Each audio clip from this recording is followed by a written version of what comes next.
Boleh diisi bangku yang kosong. Yuk. Sekalian anak kami, Desya, boleh ikut di depan.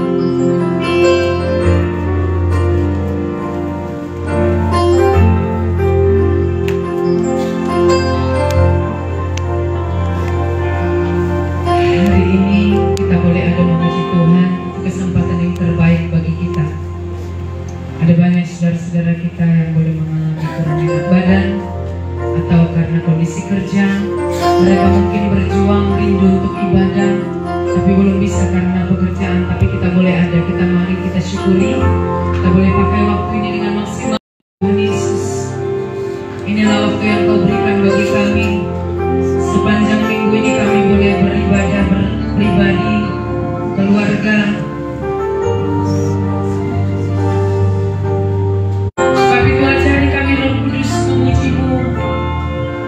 Dan memberikan hidup kami yang terbaik bagi-Mu. Kami sepanjang minggu ini yang ada, dan waktu-waktu ini secara bersama-sama kami boleh datang kepada-Mu, mengucap syukur buat hari yang Kau beri, memuji kebesaran-Mu Tuhan. Ada banyak yang Kau kerjakan dari hidup kami. Dan kami tidak hanya menikmati berkat-Mu itu saja, tapi kami bersyukur.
Selama-lamanya kasih dan setianya bagi kita.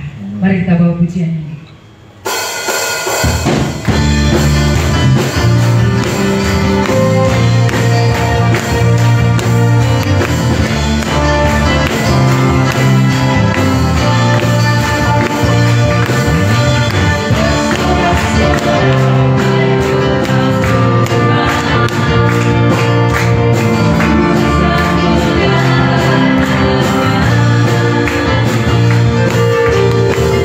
Thank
pujian bagi Dia yang bersalah,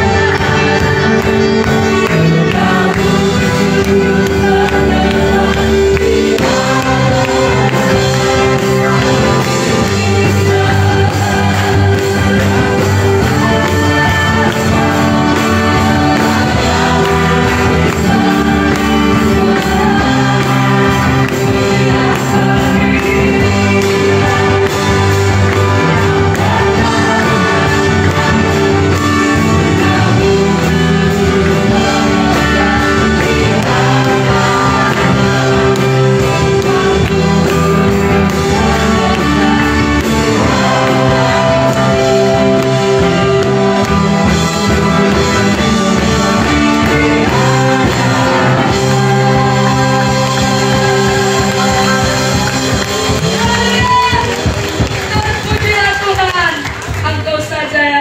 Terima pujian.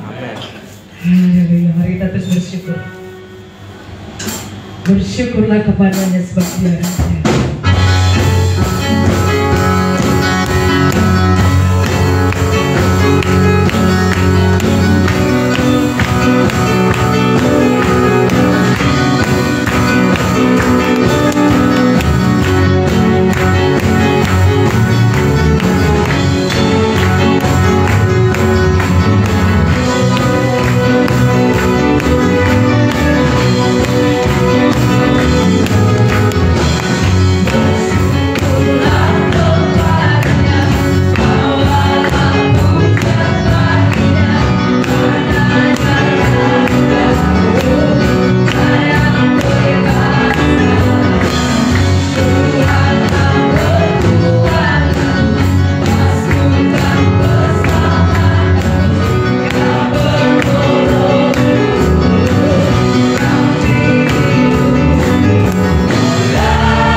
setiap kita mengalami perjalanan bersama dengan Tuhan.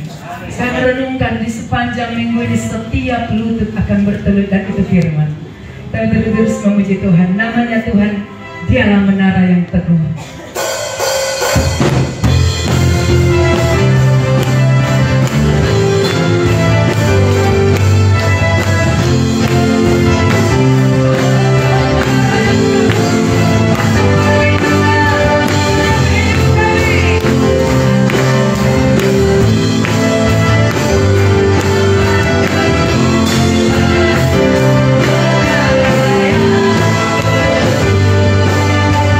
Oh,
Dengan kebenaran-Mu, firman-Mu adalah kebenaran yang menguduskan kami.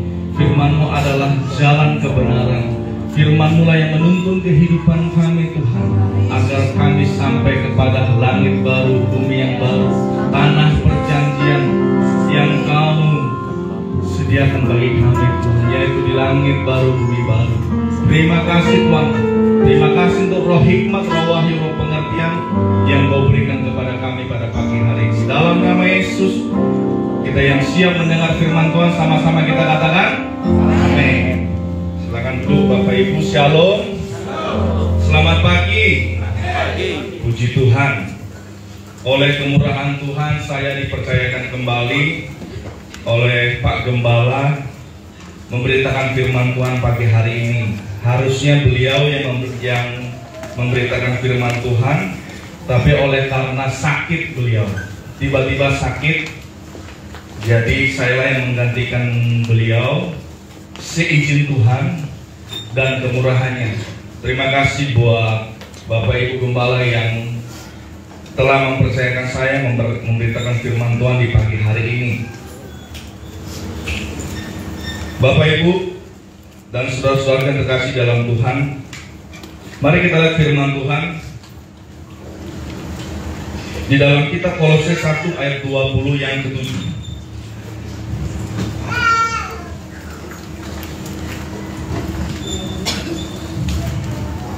Kolose 1 ayat 27.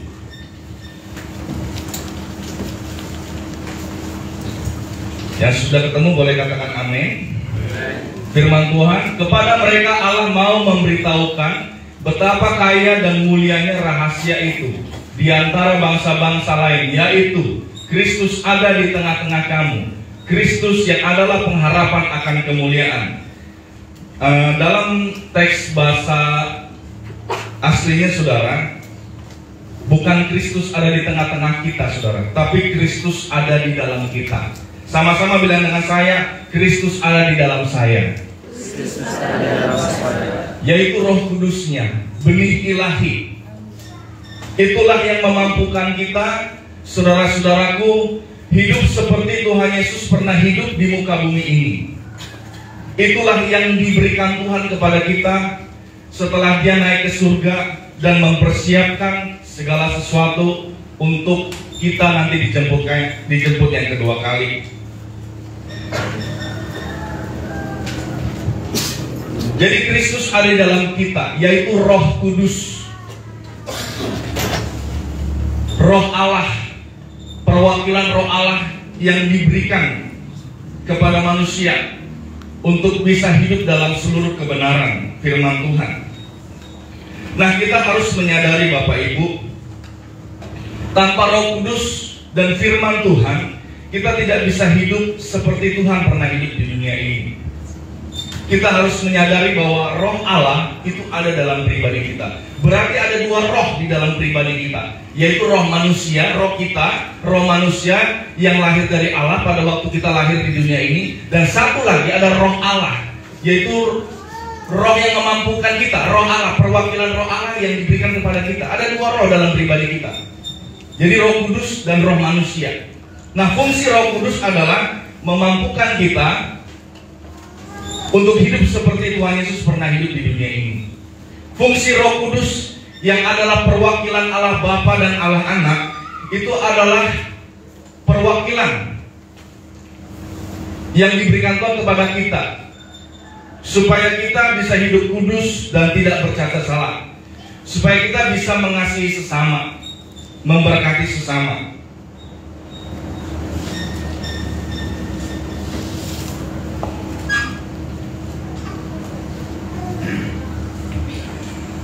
Jadi Bapak Ibu, bagaimana caranya kita bisa menghargai Kristus yang ada di dalam kita? Yaitu kita harus memiliki persekutuan pribadi, dan mengalami Tuhan adalah hal yang penting dalam hidup ini, saudara. Persekutuan pribadi dan mengalami Tuhan itu harus menjadi paku mati bagi kita mengikut Tuhan. Kita harus mengalami Tuhan, saudara. Kita harus mengalami Tuhan itu hidup. Tuhan itu nyata. Amin.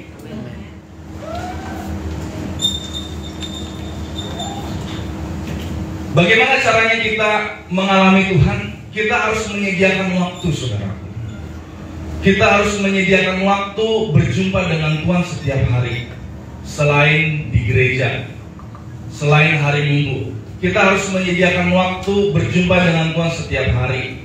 Bangun pagi, ya, sebelum kita beraktivitas, mau tidur malam, ya, bersama keluarga kita, membaca firman. Itu adalah senjata kebenaran. Itu adalah senjata kita melawan tipu muslihat iblis. Kita harus percaya, saudaraku, seluruh manusia di muka bumi ini sama-sama memiliki musuh yang namanya iblis. Perbedaannya adalah apakah kita mau hidup bergaul dengan Tuhan atau tidak. Semua manusia di dunia ini sama-sama memiliki musuh yang namanya iblis, dan kita semua harus berbeda. Kita harus memiliki pergaulan dengan Tuhan.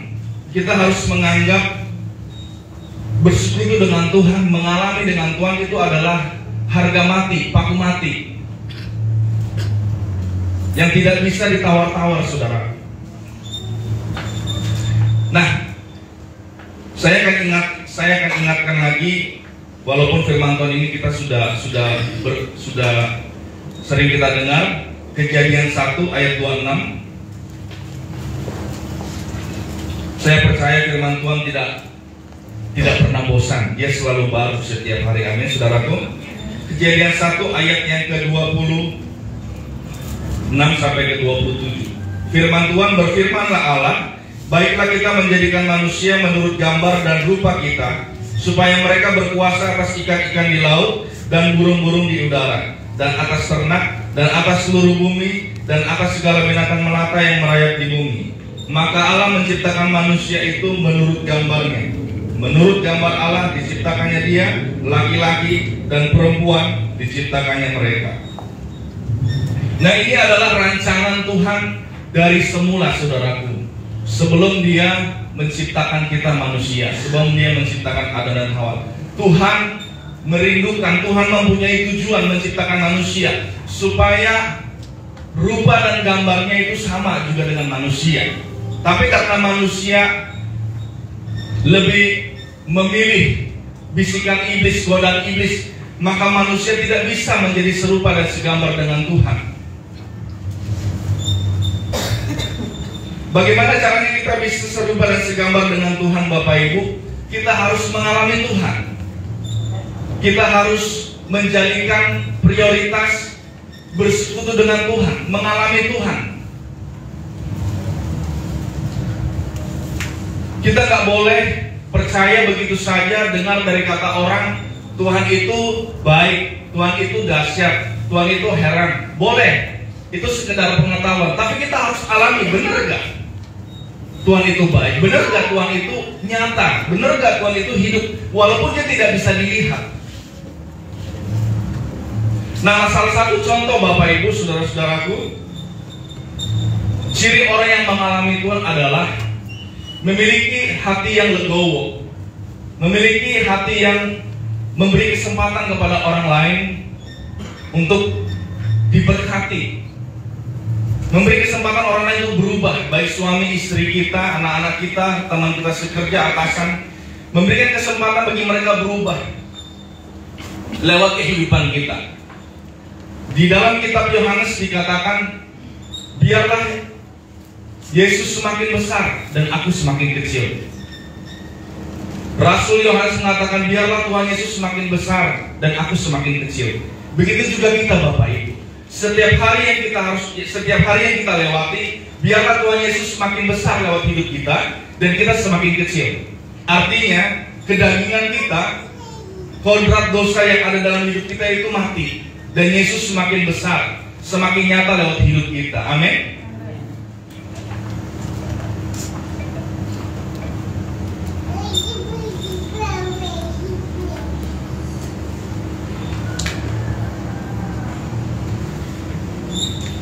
Ulangan 5 ayat 23 sampai 27 saudara.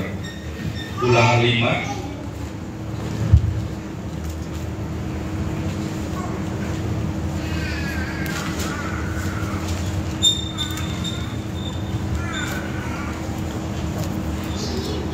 ayat 23 sampai 27 firman Tuhan saya akan baca. Judulnya orang Israel takut menghadapi kedatangan Tuhan. Ketika kamu mendengar suara itu dari tengah-tengah gelap gulita, sementara gunung itu menyala, maka kamu, yakni semua kepala sukumu dan para tua-tuamu mendekati aku dan berkata, sesungguhnya Tuhan Allah kita telah memperlihatkan kepada kita kemuliaan dan kebesarannya, dan suaranya telah kita dengar dari tengah-tengah api. Pada hari ini telah kami lihat bahwa Allah berbicara dengan manusia dan manusia itu tetap hidup. Tetapi sekarang mengapa kami harus mati? Sebab api yang besar ini akan menghapuskan kami. Apabila kami lebih lama lagi mendengar suara Tuhan Allah kita, kami akan mati. Sebab makhluk manakah yang telah mendengar suara dari Allah yang hidup, yang berbicara dari tengah-tengah api seperti kami dan tetap hidup? Mendekatlah engkau dan dengarkanlah segala yang difirmankan Tuhan Allah kita, dan engkau yang mengatakan kepada kami segala yang difirmankan kepadamu oleh Tuhan Allah kita, maka kami akan mendengar dan melakukannya. Ini adalah kisah orang Israel takut ketika ingin berjumpa dengan Tuhan. Orang Israel menyuruh Musa menjadi perantara menjumpai Tuhan. Padahal ketika Musa berjumpa dengan Tuhan, Musa tidak mengalami kematian, saudaraku. Tapi orang Israel sudah memiliki ketakutan kalau orang Israel beribadah kepada Tuhan. Kalau orang Israel menghampiri Tuhan, mereka akan hangus, mereka akan mati. Padahal kenyataannya tidak. Mereka membuat berbagai macam alasan untuk tidak mau berjumpa dengan Tuhan. Jadi mereka memakai perantara Musa. Padahal waktu Musa berjumpa dengan Tuhan, mereka sudah melihat Musa itu tidak mati waktu beribadah kepada Tuhan secara pribadi. Nah, apa aplikasinya bagi kita, saudaraku, di zaman kita ini? Kita tidak boleh banyak alasan atau menunda ketika kita mau datang beribadah kepada Tuhan. Tidak boleh ada yang bisa menunda itu. Tidak boleh ada alasan untuk kita tidak menghampiri Tuhan, dekat kepada Tuhan. Iblis akan selalu berusaha membuat kita banyak alasan tidak datang kepada Tuhan. Karena itu adalah salah satu target iblis. Salah satu target iblis kepada manusia yang percaya kepada Tuhan Yesus adalah bagaimana sebanyak mungkin anak-anak Tuhan ini tidak dekat sama Tuhan. Kita lihat Daniel 11 ayat 31. Daniel 11 ayat 31. Agak banyak ayat ya Bapak Ibu, nggak apa-apa, kita sama-sama belajar. Daniel 11 ayat 31 dikatakan, tentaranya akan muncul, mereka akan menajiskan tempat kudus, benteng itu, menghapuskan korban sehari-hari, dan menegakkan kekejian yang membinasakan. Ini adalah tentara iblis yang memiliki pekerjaan bagaimana supaya anak-anak Tuhan ini tidak lagi bersekutu sama Tuhan, tidak lagi membaca firman Tuhan, tidak lagi melakukan firman Tuhan. Firman Tuhan yang didengar hanya masuk kuping kanan, keluar kuping kiri. Itu target iblis, Bapak Ibu. Dan biarlah itu tidak ada dalam hidup kita. Amin. Kita betul-betul menyadari, sama-sama bilang dengan saya harus menyadari, berjumpa dengan Tuhan adalah kebutuhan utama. Kita harus ingat ini, Bapak Ibu. Selain makan minum, kita kerja keras mencukupi segala kebutuhan. Jangan pernah menomorduakan pertumbuhan kita mengenal Tuhan, saudara. Karena itu ada dampaknya dalam hidup kita sehari-hari, Bapak Ibu. Tidak mungkin orang yang intim dan dekat sama Tuhan itu tidak mungkin tidak bisa mengampuni sesama. Tidak mungkin orang yang bergaul dengan Tuhan itu suka menyakiti sesama. Tidak mungkin, saudaraku. Pasti Mereka akan menjaga hidupnya. Mereka akan menjaga perkataannya. Bukan nggak boleh berbicara, boleh. Mereka akan menjaga candaannya bagaimana supaya tidak menyinggung.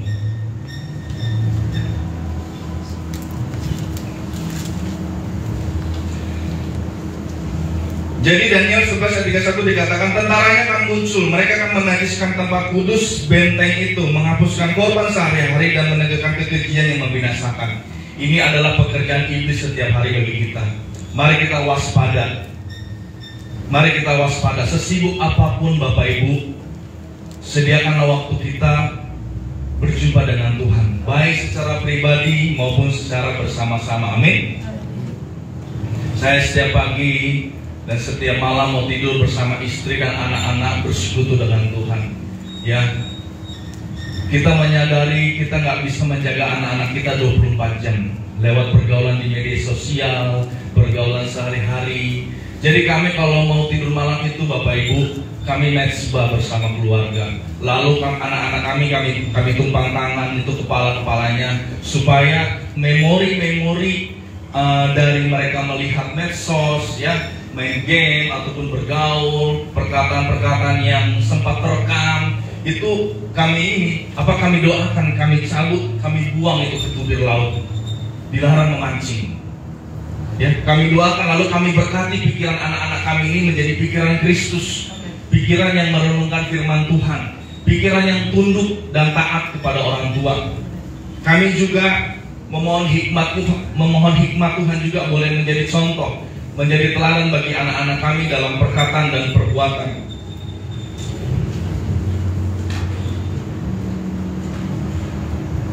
Bapak Ibu, di akhir zaman ini menjelang kedatangan Tuhan yang kedua kali, kerajaan surga dan kerajaan iblis sama-sama bekerja keras, membawa sebanyak mungkin orang pulang ke surga atau ke neraka. Sama-sama bekerja keras. Ya, kalau kita yang sudah mendengar kebenaran ini tidak memiliki kerinduan, tidak memiliki tekad yang kuat untuk bekerja keras untuk kehidupan kekal, maka kita akan sedikit demi sedikit terseret dengan arus dunia ini.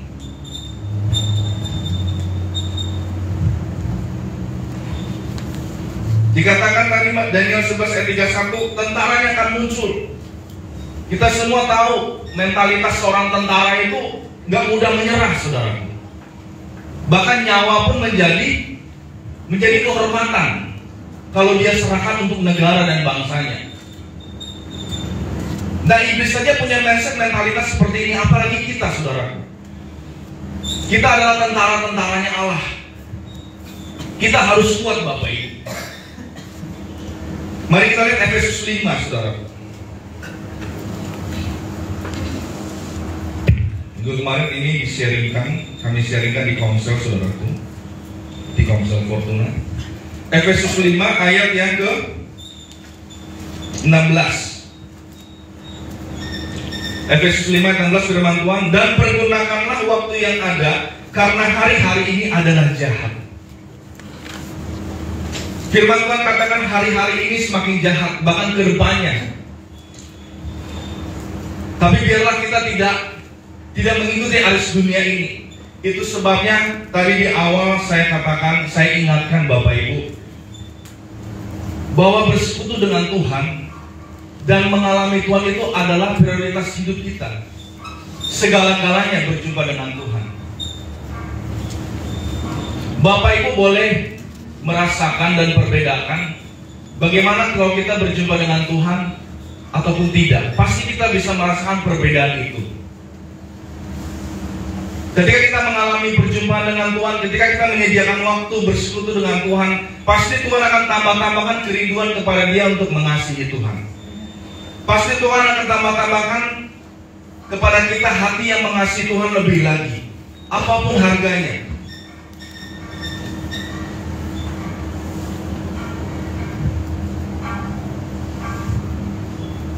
Mari kita melihat Ulangan 6.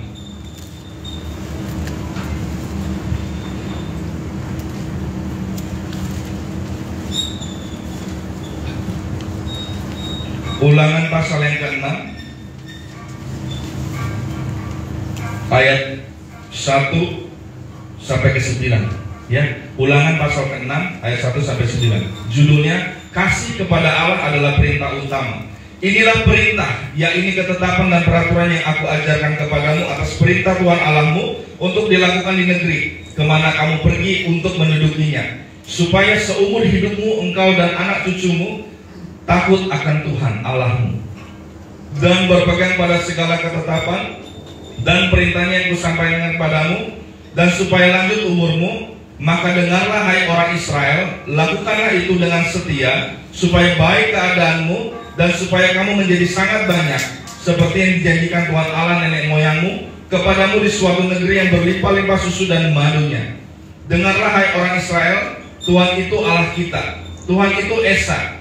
Kasihilah Tuhan Allahmu dengan segenap hatimu dan dengan segenap jiwamu dan dengan segenap kekuatanmu. Apa yang kuperintahkan kepadamu pada hari ini haruslah kau perhatikan. Haruslah kau mengajarkannya berulang-ulang kepada anak-anakmu dan membicarakannya apabila kau duduk di rumahmu, apabila kau sedang dalam perjalanan, apabila kau berbaring, dan apabila kau bangun. Haruslah juga engkau mengikatkannya sebagai tanda pada tanganmu, dan haruslah itu menjadi lambang di dahimu, dan haruslah kau menuliskannya pada tiang pintu rumahmu dan pada pintu gerbangmu. Nah, ini adalah perintah Tuhan kepada bangsa Israel untuk mengasihi Tuhan, supaya anak cucunya pun diberkati Tuhan, mengikuti jejaknya. Itulah makanya kalau kita mendengar kenapa orang Israel, orang Yahudi itu diberkati Tuhan lebih lagi, karena mereka mengajarkan ini, Bapak Ibu Saudaraku, mulai dari kandungan. Ketika lahir, mereka membisikkan firman Tuhan kepada anak ini. Nah, kadang saya suka merenung begini ya Bapak Ibu. Orang Israel ini kan, orang Yahudi ini kan sebenarnya kan agama paling lama, saudaraku, di muka bumi ini.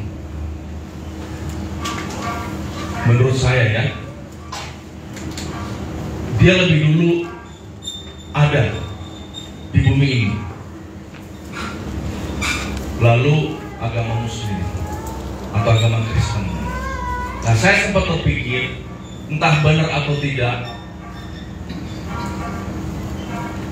ajaran yang diajarkan agama seberang kita hampir separuhnya mengikuti juga ajaran daripada Yahudi, saudaraku, kayak Muslim itu. Seperti syariat ada di Yahudi, saudaraku. Di agama Yahudi itu ada. Ya, hukuman-hukuman mencongkel mata, memotong tangan, dilempari batu itu ada. Sebenarnya kalau kita perhatikan di agama Muslim itu ada. Dan itu sebenarnya kalau saya tidak salah, saudaraku, mereka mengadopsi juga dari apa? Dari saudara kita ini, agama Yahudi ini. Hukuman-hukuman, lalu bagaimana juga negaranya bisa diatur oleh agama. Jadi sebenarnya kalau dipikir-pikir, bangsa Israel ini luar biasa dalam mengajarkan firman Tuhan, hukum Taurat yang kepada Tuhan itu luar biasa, sehingga agama lain pun mengadopsi. Ya, walaupun tidak 100%, tapi mereka mengadopsi sebagian daripada ajaran hukum Taurat ini. Jadi luar biasa, Bapak Ibu, firman Tuhan ini.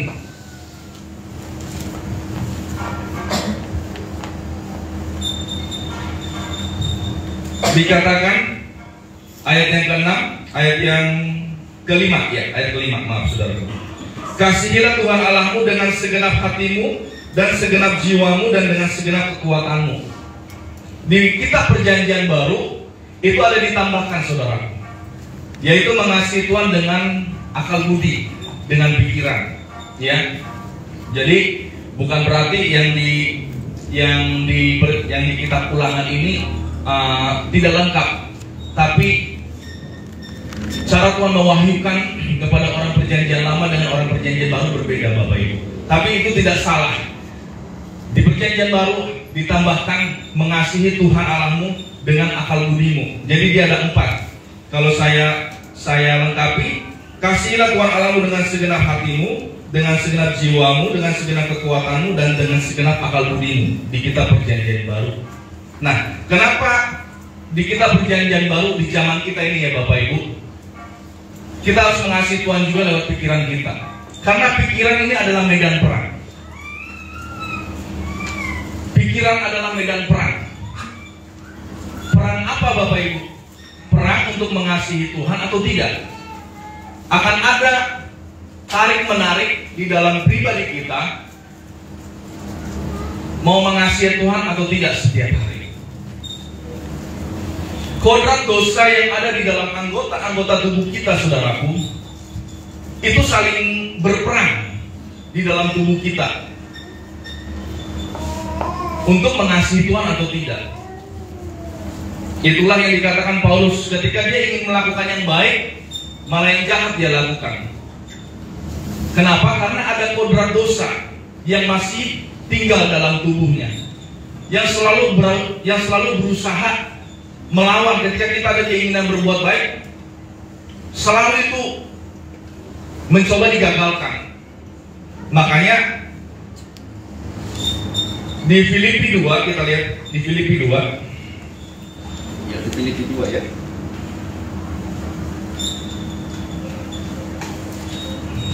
Ayat yang ke 12, coba kita lihat saudara. Filipi 2 ayat 12. Judulnya tetaplah kerjakan keselamatanmu. Filipi 2 ayat 12. Hai saudara-saudaraku yang kekasih, kamu senantiasa taat. Karena itu tetaplah kerjakan keselamatanmu dengan takut dan gentar, bukan saja seperti waktu aku masih hadir, tetapi terlebih pula sekarang waktu aku tidak hadir. Jadi arti daripada ayat ini Bapak Ibu, tidak ada jaminan walaupun orang Kristen itu bisa masuk surga. Semua kita harus mengerjakan keselamatan kita masing-masing. Keselamatan apa saudaraku? Keselamatan di dalam tubuh dan jiwa kita. Di dalam jiwa kita ini ada pikiran, perasaan, dan kehendak. Nah, di dalam itulah, di dalam tubuh, di dalam jiwa itulah ada kodrat dosa yang harus kita matikan setiap hari. Di dalam tubuh dan jiwa inilah masih tinggal kodrat dosa yang selalu berusaha menggagalkan keinginan kita dekat sama Tuhan, keinginan kita membaca firman. Ini ada Bapak Ibu, di dalam pribadi saya juga ada. Dan kita semua harus menyadari ini perjuangan kita sampai Tuhan menjemput kita. Jadi sebenarnya musuh besar kita, musuh utama kita bukan iblis, saudaraku. Itu nomor 2. Musuh besar kita tuh ya kita, diri kita. Karena di dalam diri kita ini masih ada kodrat dosa dan kedagingan. Maaf saudara, saya lupa.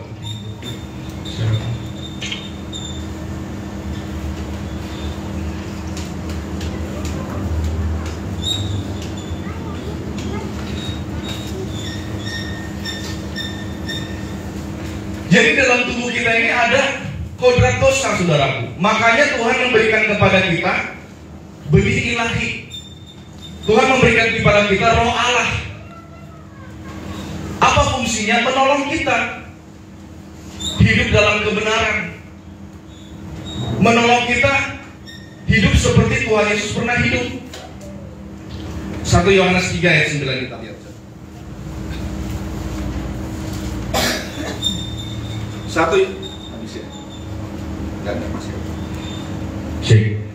Yohanes 3 ayat 9. Setiap orang yang lahir dari Allah tidak berbuat dosa lagi, sebab benih ilahi tetap ada di dalam dia, dan ia tidak dapat berbuat dosa karena ia lahir dari Allah. Saudara dan saya lahir dari Allah. Amin.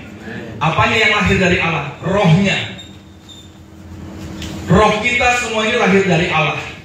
Semua roh manusia yang ada di muka bumi ini, yang jumlahnya mencapai 7 miliar manusia, 7 miliar roh manusia itu dari roh Allah. Itu semua akan kembali kepada Tuhan nanti. Ketika bumi ini akan dihanguskan. Kita semua lahir dari Allah. Tetapi apa yang membedakan? Kita menerima Kristus, kita memiliki Kristus. Bagi mereka yang tidak memiliki Kristus, yang tidak mau mengenal Kristus, yang menolak, dihukum menurut perbuatannya. Kalau kita bukan sekedar perbuatan Bapak Ibu, tetapi apa yang tersembunyi di dalam hati kita, itu pun akan dihakimi Tuhan. Itulah perjuangan kita Bapak Ibu. Makanya dikatakan tadi di Filipi 2 ayat 12, kerjakan keselamatanmu. Keselamatan apa? keselamatan di dalam tubuh dan jiwa kita. Di dalam jiwa kita ada pikiran, perasaan, dan kehendak yang selalu menggiring kita untuk tidak dekat sama Tuhan, yang selalu menggiring kita untuk tidak melakukan firman Tuhan, yang selalu menggiring kita untuk tidak bisa mengampuni sesama, tidak memberi kesempatan kepada sesama untuk berubah. Itulah namanya kodrat dosa, yaitu mesin pembuat dosa. Wow, luar biasa. Tetapi ada kabar baik Bapak Ibu. Kita lihat satu Petrus Bapak Ibu, atau 2 Petrus. Iya, 2 Petrus. Mari kita lihat 2 Petrus 1. Dua Petrus 1 ayat 3 sampai 4. Firman Tuhan, judulnya panggilan dan pilihan Allah. Karena kuasa ilahinya menganugerahkan kepada kita segala sesuatu yang berguna untuk hidup yang saleh oleh pengenalan kita akan Dia yang telah memanggil kita oleh kuasanya yang mulia dan ajaib. Dengan jalan itu Ia telah menganugerahkan kepada kita janji-janji yang berharga dan yang sangat besar, supaya olehnya kamu boleh mengambil bagian dalam kodrat ilahi dan luput dari hawa nafsu dunia yang membinasakan dunia. Ada kabar baik Bapak Ibu. Kodrat ilahi, benih ilahi tadi, 1 Yohanes 3 ayat 9, memampukan kita untuk mematikan kodrat ilahi, kodrat dosa dalam hidup kita, bukan kodrat ilahi ya saudara. Mematikan keinginan daging atau kodrat dosa yang ada dalam hidup kita. Kabar baik, Tuhan memberikan kita benih ilahi tadi, 1 Yohanes 3:9, untuk menghasilkan kodrat ilahi di dalam 2 Petrus 1 ayat yang keempat. Nah sekarang pilihan ada di tangan kita Bapak Ibu. Kita mau berjuang memiliki kodrat ilahi atau kodrat dosa, atau kita biarkan kodrat dosa itu mengembang dalam hidup kita. Pilihan ada di tangan kita Bapak Ibu. Kita sudah mendengar firman Tuhan. Ciri-ciri orang yang berkodrat ilahi adalah melakukan kehendak Allah dan menyelesaikan pekerjaan Tuhan sampai selesai. Ciri-ciri orang berkodrat ilahi adalah tidak susah melakukan firman Tuhan. Tetapi sebaliknya, kalau kodrat dosa yang dikembangkan, dia akan susah melakukan firman Tuhan Bapak Ibu. Contoh dalam hal mengampuni, dalam hal memberi, dalam hal menolong, dia akan susah melakukannya Bapak Ibu. Kenapa? Karena dia nggak mau mengembangkan kodrat ilahi. Apa sih kodrat ilahi? Karakter Tuhan, sifat Tuhan. Pilihan ada di tangan kita Bapak Ibu. Mana yang mau kita kembangkan? Kodrat ilahi atau kodrat dosa yang ada dalam hidup kita?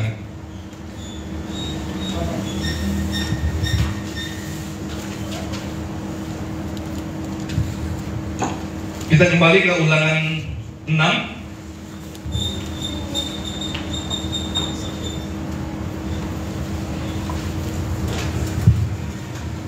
Ulangan ke-6 ayat yang ke-7 sampai 9. Firman Tuhan Ulangan 6 ayat 7 sampai 9.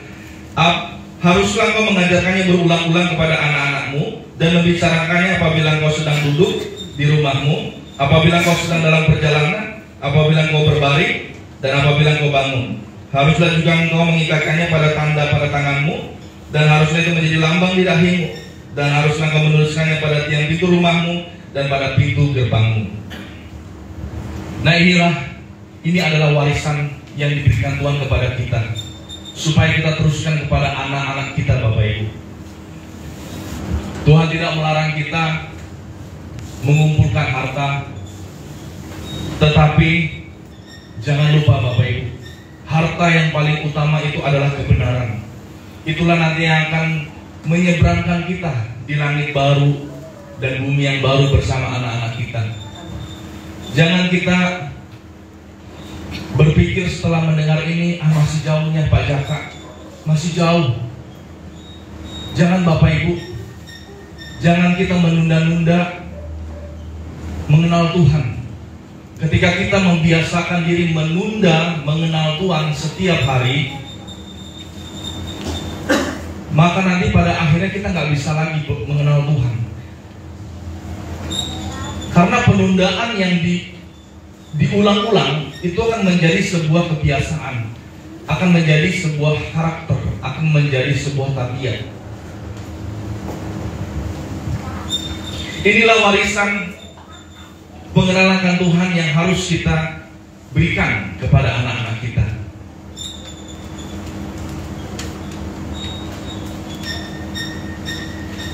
Yang pertama, jangan membangun kehidupan atau rumah tangga itu dengan pengetahuan umum, saudara. Jangan, Bapak Ibu. Sekedar informasi boleh kita membacanya, tapi jangan itu menjadikan patokan untuk membangun rumah tangga, apalagi mendidik anak-anak kita. Sebab pengetahuan umum yang ada di dunia ini, saudaraku, itu hanya sampai di umur 70-80 tahun. Itu hanya sampai di bumi ini aja. Tapi firman Tuhan ini sampai kepada kekekalan, saudaraku. Setelah kita dipanggil Tuhan, firman Tuhan ini terus akan kita pelajari di keabadian. Jadi warningnya, jangan kita membangun kehidupan ini dengan pengetahuan umum, filsafat-filsafat yang ada di dunia ini. Jangan, saudaraku. Sebab itu hanya bersifat sementara, dan itu tidak bisa dijadikan kebenaran. Firman Tuhan adalah kebenaran. Amin. Firman Tuhan adalah kebenaran murni, sejati. Firman Tuhan iya dan amin. Firman Tuhan adalah keabadian.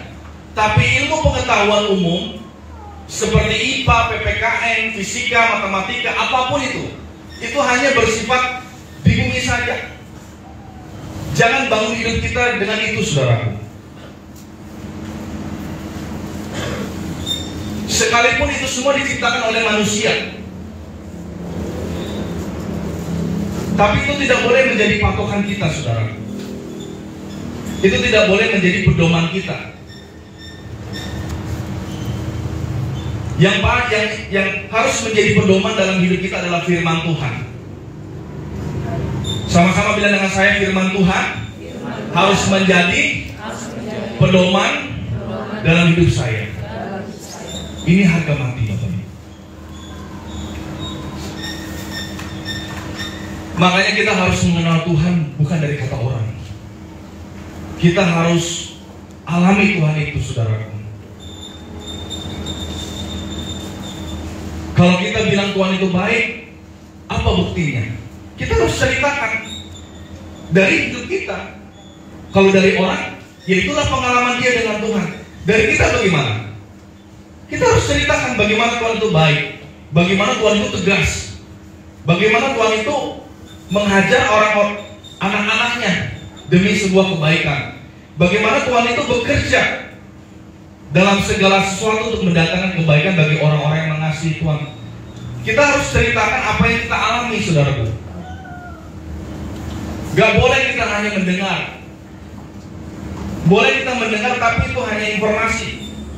Tapi itu harus menjadi PR bagi kita. Oh iya ya, kalau dia bisa mengalami gini, berarti saya bisa. Mungkin dalam hal yang lain.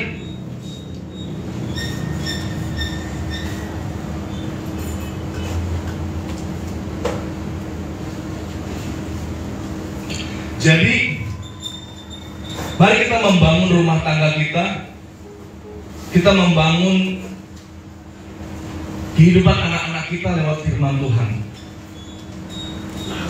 Makanya Bapak Ibu, kalau kita lihat di YouTube, ya, kalau seorang hamba Tuhan memberitakan firman Tuhan, lebih banyak ilmu pengetahuan umum daripada firman Tuhan yang dia hidupi. Itu kita harus pertanyakan. Karena firman Tuhan itu pasti membawa kita dekat kepada pencipta, saudara. Pencipta kita. Kalau pengetahuan umum, tidak, saudara. Yang saya tahu, kalau pengetahuan umum itu hanya untuk membekali kita, membantu sesama, membuat kita semakin mencintai Pencipta? Belum tentu, saudara. Pengetahuan umum, apapun itu, mau matematika, fisika, apalagi PPKN, bahasa Indonesia, bahasa Inggris, bahasa Korea, itu semua hanya sampai di bumi ini saja. Boleh kita belajar, tapi itu jadi informasi. Yang paling utama adalah pengalaman kita dengan Tuhan, perjumpaan kita dengan Tuhan.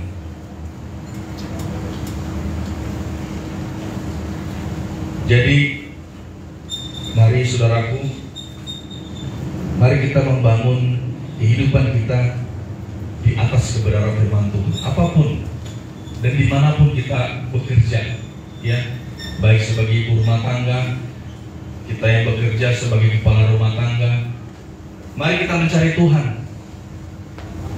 Di mana Tuhan menempatkan kita.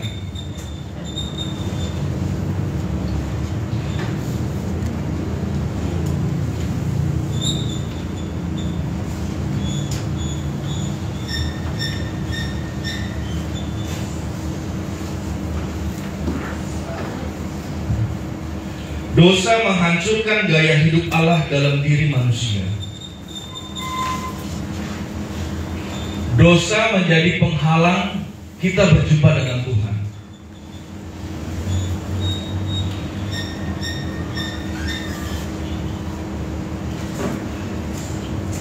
Itu sebabnya Tuhan mati di kayu salib untuk menebus dosa dan pelanggaran kita. Yang pertama, yang kedua, tujuan Tuhan mati di kayu salib untuk kita supaya hubungan kita dipulihkan sama Tuhan. Hubungan kita sama Bapa dipulihkan. Kalau hubungan kita sama Tuhan dipulihkan, saudaraku, pasti hubungan kita sama-sama dipulihkan. Amin. Kalau hubungan kita sama sesama belum pulih, berarti kita harus cek, berarti hubunganku sama Tuhan lagi gak beres.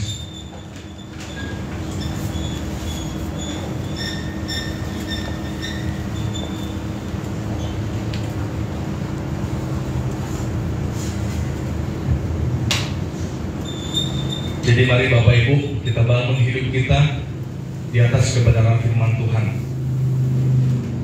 Miliki persekutuan pribadi dengan Tuhan, saudaraku. Selain bersama-sama, ya, miliki kerinduan membaca firman Tuhan, ya, yang teratur, karena itu ada senjata kita melawan tipu muslihat iblis. Saudaraku, iblis juga tahu firman Tuhan. Dikatakan di dalam kitab 1 Korintus, iblis itu menyamar sebagai malaikat terang. Saudara tahu artinya malaikat terang? Dia bisa berbuat baik juga, tapi dia punya motivasi yang tersembunyi. Itulah cara kerja iblis. Iblis itu malaikat, saudara. Namanya dia iblis, tapi dia malaikat terang. Malaikat terang yang palsu. Jadi kita harus waspada, Bapak Ibu.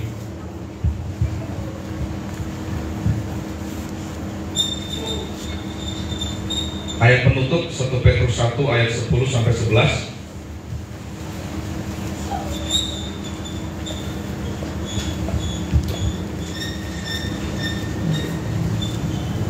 Firman Tuhan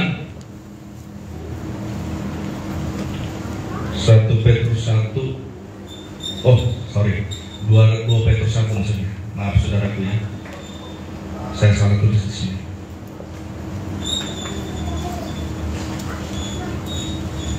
Firman Tuhan, karena itu saudara-saudaraku, berusahalah sungguh-sungguh supaya panggilan dan pilihanmu makin teguh. Sebab jikalau kamu melakukannya, kamu tidak akan pernah tersandung. Dengan demikian kepada kamu akan dikaruniakan hak penuh untuk memasuki kerajaan kekal, yaitu kerajaan Tuhan kita, kerajaan Tuhan dan Juru Selamat kita Yesus Kristus.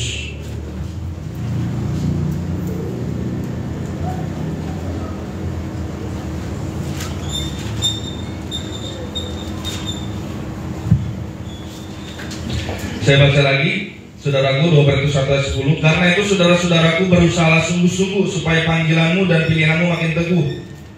Sebab jikalau kamu melakukannya, kamu tidak akan pernah tersandung. Apa yang harus kita usahakan, saudaraku, dari ayat 10 ini? Berusahalah sungguh-sungguh.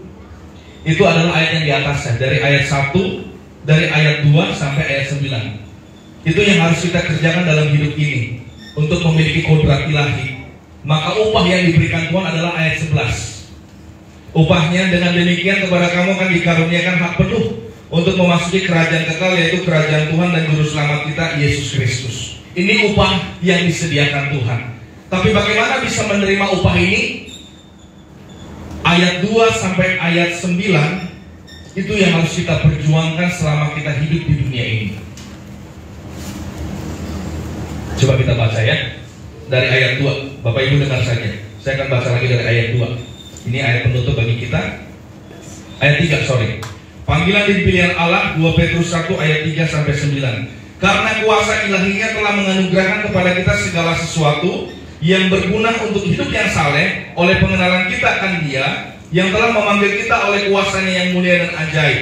Dengan jalan itu Ia telah menganugerahkan kepada kita janji-janji yang berharga dan yang sangat besar, supaya olehnya kamu boleh mengambil bagian dalam kodrat ilahi dan luput dari hawa nafsu duniawi yang membinasakan dunia. Justru karena itu kamu harus dengan sungguh-sungguh berusaha menambahkan kepada imanmu kebajikan. Jadi iman kita harus ditambah, Bapak Ibu. Bagaimana caranya? Bersekutu dengan Tuhan, bergaul dengan Tuhan setiap hari. Amin.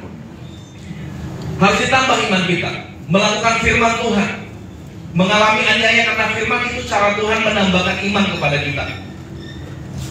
Ayat 6, dan kepada pengetahuan penguasaan diri, bukan pengetahuan umum ya Bapak Ibu, tapi pengetahuan penguasaan diri firman Tuhan, kepada penguasaan diri ketekunan, dan kepada ketekunan kesalehan, dan kepada kesalehan kasihkan saudara-saudara, dan kepada kasih kepada saudara-saudara kasihkan semua orang. Sebab apabila semuanya itu ada padamu dengan berlimpah-limpah, artinya kita harus mengerjakannya terus-menerus Bapak Ibu, supaya berlimpah-limpah. Kamu akan dibuatnya menjadi giat dan berhasil dalam pengenalan akan Yesus Kristus Tuhan. Tetapi barang siapa tidak memiliki semuanya itu, ia menjadi buta dan picik, karena ia lupa bahwa dosa-dosanya yang dahulu telah dihapuskan. Nah, ini pekerjaan kita Bapak Ibu, sampai Tuhan menjemput kita. Amin. Maka ayat 11 upahnya. Dengan demikian kamu akan dikaruniakan hak penuh untuk memasuki kerajaan kekal, yaitu kerajaan Tuhan dan Juru Selamat kita, Yesus Kristus. Mari kita berjuang melakukan firman Tuhan ini. Amin saudaraku. Mari kita berdoa.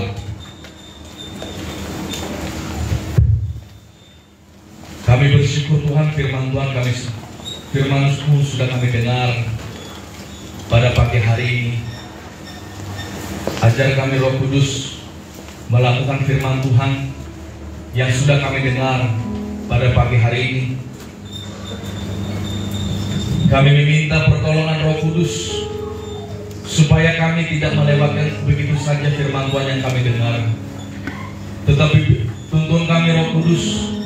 Kami boleh melakukan firman-Mu, kami boleh merenungkan firman-Mu siang dan malam, kami boleh merenungkan firman-Mu siang dan malam, dan kami melakukannya Tuhan. Sebab itulah kehendak-Mu bagi kami. Kami bukan hanya mendengar firman Tuhan dan lewat begitu saja, tetapi ajar kami Tuhan, ajar kami lewat Roh Kudus-Mu yang telah Kau taruh dalam hidup kami. Ajar kami menjadi pelaku firman-Mu Tuhan. Dengan demikian kami memiliki hak penuh masuk ke dalam kerajaan surga, menjadi anggota keluarga kerajaan Allah. Ya Tuhan, terima kasih buat anugerah-Mu. Kami masih diberi kesempatan hidup untuk mendengarkan firman-Mu. Terima kasih Kau memberi kesempatan kepada kami Tuhan sampai hari ini, supaya kami terus mengalami perubahan dari hari ke hari, minggu ke minggu, bulan ke bulan, tahun ke tahun, menjadi seperti Kristus. Menjadi seperti Kristus, bukan menjadi seperti dunia ini Tuhan. Oleh sebab itu Tuhan, kami bersyukur dan kami mengembalikan segala pujian, hormat, kemuliaan, syukur kekal sampai selama-lamanya. Di dalam nama Yesus kami berdoa dan bersyukur. Haleluya. Sama-sama kita katakan. Kasih Pak Jaka. Jadi berkat. Silakan Pak. Boleh dibacakan pengumuman prioritas pekan bagi kita.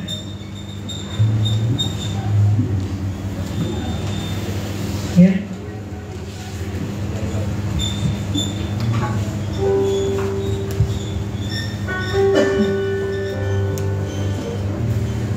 Tidak diwakilkan.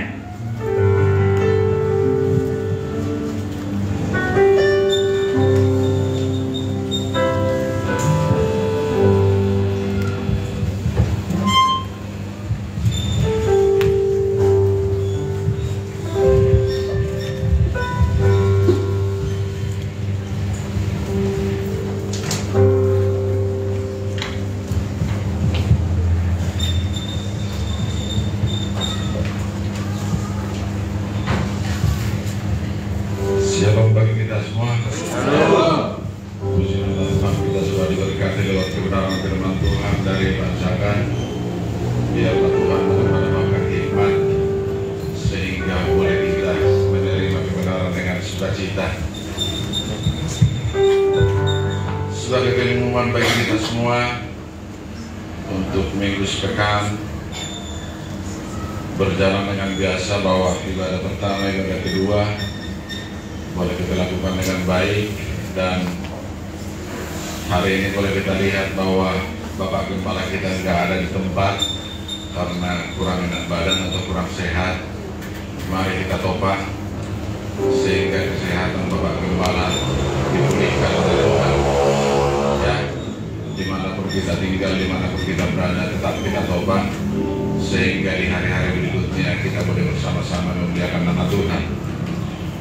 Dan sebagai pengumuman tambahan, ya, selain kalau komsel berjalan seperti biasa di tempat masing-masing, dan untuk hari ini, sekali ini saja, dan yang terakhir, bahwa persembahan untuk pembangunan gedung sekolah, kami sudah sepakat sama Ketua Pembangunan Gereja, yaitu Bapak Ririn dengan Diaken, dengan tim semua dari yayasan, biar itu selesai. Hari ini terakhir kita boleh memberikan persembahan untuk pembangunan gedung sekolah, ya, hari ini. Jadi kami mohon bagi kita semua, berikanlah yang terbaik seperti yang diberikan firman tadi. Jangan susah untuk memberi. Ketika kita berikan, Tuhan akan memberikan kelimpahan bagi kita. Jadi hari ini terakhir, mungkin boleh Bapak Ibu lihat bagaimana keadaan gedung sekolah sekarang. Tinggal sedikit lagi. Apapun yang Bapak berikan, Ibu berikan, semuanya akan diperhitungkan oleh Tuhan dalam hidup kita. Ya. Jadi kami mohon dengan hormat, semuanya bolehlah kita lakukan ke depan. Dan inilah, kalau mungkin minggu depan kita sudah melakukan persembahan pembangunan gereja kita. Jadi itulah pengumuman tambahan bagi kita semua. Tuhan Yesus memberkati. Mari kita sambut dengan sukacita. Betapa singkatnya waktu.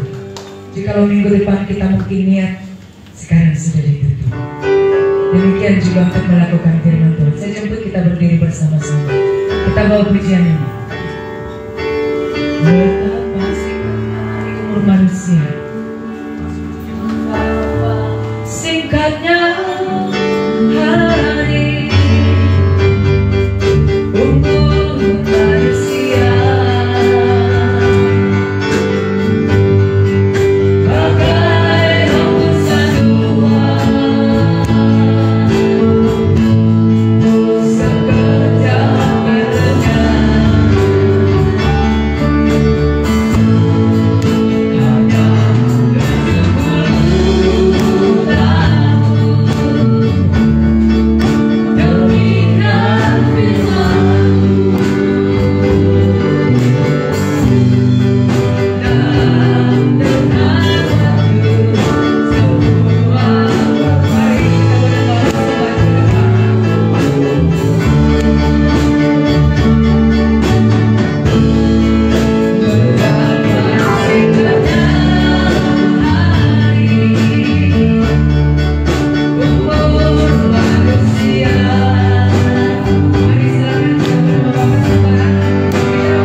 demikianlah waktu kita akan berlalu. Amin Bapak Ibu. Saya belum merenung ya Tuhan, keputusan di tangan kita. Dan kita kenapa di hati saya boleh mendoakan ketiga hambanya yang boleh mengerjakan tiap hari, bukan dibedakan dengan pembangunan gereja. Mari kita boleh berdiri berdoa bersama-sama. Kita menopang ketiga hambanya, bahkan siapapun yang boleh ambil bagian, Bapak Ibu yang menabur, terkhusus mereka yang boleh mengerjakannya, mereka mengerjakan dengan sukacita, dengan kekuatan dan hikmat dari Tuhan. Mari kita berdoa. Bapa, kami mengucap syukur Tuhan untuk ketiga hamba-Mu ini. Mulai dari Tuhan, semua yang boleh terkait di dalamnya untuk pembangunan siapapun Tuhan, bahkan kami semua yang menabur dengan air mata untuk Kau Tuhan. Kami tahu tidak ada sesuatu yang kami boleh kerjakan yang tidak berguna. Engkau pun berkata kepada kami, air mata kami pun Kau tampung di kirbat-Mu. Ketika kami boleh menangis dengan sungguh-sungguh, bukan sesuatu yang sia-sia, tapi untuk bernilai kekekalan. Baik Tuhan, kami yang boleh menabur dengan air mata, kami percaya kami sedang menyimpan harta kekal kami di surga bersama dengan Kau, yang akan tidak pernah dimakan awan dan kami. Sebab itu kami berbahagia boleh menabur. Jikalaupun kami boleh menabur, kami telah menerima daripada. Terima kasih untuk ketiga hamba-Mu Tuhan yang boleh mengerjakan setiap hari bersama dengan siapapun yang boleh ambil bagian di dalamnya. Turunlah kekuatan baru, hikmat, sukacita, kesukaan dari Tuhan. Engkau berkata melakukan sama seperti Tuhan. Makasih Tuhan, kami bersyukur Kau memberikan kemuliaan bagi ketiga hamba-Mu ini untuk boleh mengerjakan untuk kerajaan-Mu. Nama Tuhan dipermuliakan. Bahkan setiap kami yang boleh terkait sekalipun, sekali lagi Tuhan, tidak ada yang terlewat. Kami bersyukur Tuhan Yesus. Jika ibadah pagi hari ini, terima kasih untuk kebenaran firman-Mu yang menjadi kompas bagi kami untuk mengarahkan diri kami. Keputusan yang kami akan ambil adalah keputusan yang berharga. Kami mengisi kehidupan kami dengan bersekutu dengan Tuhan. Itulah hidup kami. Sebab ketika waktunya Tuhan tiba bagi kami boleh disebut kami telah melakukan kehendak Bapa di hidup kami. Kau berikan bagi kami kesadaran ilahi, supaya kami boleh mengisi kehidupan kami dengan perabot-perabot mulia, bukan perkara-perkara yang fana. Terima kasih Tuhan. Mari kita angkat tangan kita. Kami berdoa juga buat seluruh jemaat Tuhan yang boleh mengalami sakit, dalam pemulihan Tuhan yang bekerja menyembuhkan dengan sempurna. Demikian juga Tuhan Yesus memimpin kami Tuhan, baik juga dalam pemulihan. Tuhan yang bekerja, semua kami menjaga kehidupan kami. Terlebih Tuhan Engkau Allah memberikan kami kesukaan bersekutu dengan Tuhan. Kalau sebentar kami akan pulang, kami terima berkat. Turunlah kiranya damai sejahtera yang melampaui segala akal dan pikiran menaungi hidup kami, baik pribadi, keluarga, rumah tangga kami, bahkan penggembalaan yang Tuhan tempatkan di tempat ini. Di dalam nama Bapa, Anak, dan Roh Kudus. Haleluya, kita sama-sama katakan amin. Berkatilah kita sepanjang minggu ini Bapak Ibu saudara kasih Tuhan. Tuhan Yesus memberkati. Selamat berkonsel bagi kita boleh terus ingatkan, tidak ada jemaat yang tidak berkonsel. Mari kita kejar, jangan sampai kita tertinggal. Tuhan Yesus memberkati. Terima kasih Bapak Ibu semua.